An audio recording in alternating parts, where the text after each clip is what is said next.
Okay, ಹೇಳಿ ಕೇಳಿ ಶಿವಮೊಗ್ಗ ಒಂದು ಅಡಕೆಗೆ ಇಡೀ ಇಂಡಿಯಾದಲ್ಲೇ ಅಲ್ಲ ಇಡೀ ವರ್ಲ್ಡ್ ಅಲ್ಲೇ ಫೇಮಸ್. ಇಲ್ಲೊಬ್ರು ಯಂಗ್ ಫಾರ್ಮರ್ ಇದ್ದಾರೆ.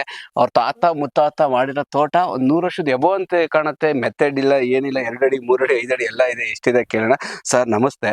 ಈಗ ನಮಸ್ತೆ. ತುಂಬಾ ಜನ ಆದ್ರೆ ಇವಾಗ ಆದ್ರೆ ಒಂದು ಸೈಂಟಿಫಿಕ್ ಮೆಥಡ್ ಮಾಡ್ತಾರೆ. ಹೌದು. 10 ಅಡಿ 10 ಅಡಿ ಹಾಕ್ತಾರೆ, 8 ಅಡಿ 8 ಅಡಿ ಹಾಕ್ತಾರೆ, 9 ಅಡಿ 9 ಅಡಿ ಹಾಕ್ತಾರೆ. ಗಾಳಿ ಬೆಳಕು ಬಂತು ಅಂದ್ರೆ ಕಡಿಮೆ ಮರ ಇತ್ತು ಅಂದ್ರೆ ಚೆನ್ನಾಗಿ ಹಿಲ್ಡ್ ಬರುತ್ತೆ ಅಂತ ನಮ್ಮ ಅಜ್ಜನ ಕಾಲದಿಂದ ಹಿಂದಿಗಿಂತನೂ ತೋಟ ಒಂದ್ 3 ತಲೆಮಾರು ಆಗಿದೆ. ಮೂರಲ್ಲ 4 ತಲೆಮಾರ 120 ವರ್ಷ. ಒಂದ್ ತಲೆಮಾರು 30 ವರ್ಷ ಅಂದ್ರೆ 120 ವರ್ಷದ ಮರ. 120 ವರ್ಷಕ್ಕಿಂತನೂ ಜಾಸ್ತಿನೇ ಆಗಿದೆ. ಇದ್ರ ಬಗ್ಗೆ ನಿಮ್ದು ಎಷ್ಟು ಎಕರೆ ಅಡಕೆ ತೋಟ ಇದೆ? ನಮ್ದು ಎಷ್ಟು ಗಿಡಗಳಿದಾವೆ? ಒಟ್ಟು 4 ಎಕರೆ ತೋಟ.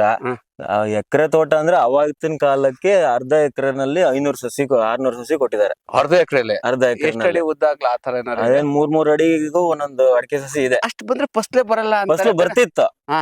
ಅದೇನು ಅವತ್ತಿನ ಕಾಲದ ಪದ್ಧತಿಗೆ ಅವತ್ತು ಅಷ್ಟು ಗೊಬ್ಬರ ಹಾಕ್ತಿದ್ರು, ಕೊಟ್ಟಿಗೆ ಗೊಬ್ಬರ ಮನೇಲಿ ಒಂದ್ 10 ಇರ್ತಿತ್ತು. ದನಗಳು ಇರ್ತಾ ಇದ್ದ. ಹತ್ತಲ್ಲ 100-120 ಇರ್ತಿತ್ತು.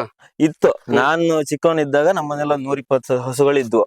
ಆಮೇಲೆ ಅಷ್ಟು ಸೊಪ್ಪು ಕಡ್ದು ಅದನ್ನ ಗೊಬ್ಬರ ಮಾಡಿ ತಂದು ಹಾಕಿ ಎಲ್ಲ ಮಾಡ್ತಿದ್ರು. ಅಷ್ಟು ಫಸಲು ಬರ್ತಾ ಇತ್ತು. ಆಮೇಲೆ ಅವತ್ತಿನ ರೇಟು ಅವತ್ತಿನ ಅಡಿಕೆ ಅಷ್ಟೇ ಇಂಪಾರ್ಟೆನ್ಸ್.